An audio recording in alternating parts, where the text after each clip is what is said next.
நீங்கள் பார்த்து கொண்டிருப்பது நியூஸ் 21 செய்திகள். தமிழ்நாடு செய்திகளை உடனுக்குடன் தெரிந்து கொள்ள நியூஸ் 21 செய்திகளை பாருங்கள். வணக்கம். நீங்கள் பார்த்து கொண்டிருப்பது நியூஸ் 21 செய்திகள். நியூஸ் 21 செய்திகளுக்காக கோதர்ஷா. தென்காசி மாவட்டத்தில் அரசு நிகழ்ச்சியில் கலந்து கொள்ள வருகை புரிந்த தமிழக முதல்வர் மு.க. ஸ்டாலினை வரவேற்க தென்காசி தெற்கு மாவட்ட செயலாளர் வே. ஜெயபாலன் பிரம்மாண்ட மேடை அமைப்பு, சிலம்பம், வில்லிசை உட்பட நாட்டுப்புற கலைஞரின் நிகழ்ச்சியினை ஏற்பாடு செய்து தமிழக முதல்வர் வியக்கும் வகையில் சிறப்பான ஏற்பாடுகளை செய்திருந்தார். முதல்வரும் சிலம்ப நிகழ்ச்சியில் கலந்து கொண்டு சிலம்பம் சுற்றி அசத்தினார்.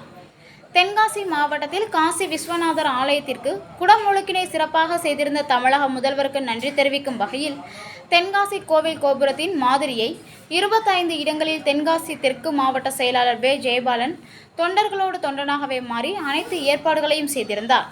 இவ்வளவு பிரம்மாண்டமான ஏற்பாடுகளை செய்து அசத்திய தென்காசி தெற்கு மாவட்ட செயலாளரை தொண்டர்கள், நிர்வாகிகள் நேரில் சந்தித்து பொன்னாடை அணிவித்து இனிப்புகள் வழங்கி தங்களது வாழ்த்துக்களை தெரிவித்தனர்.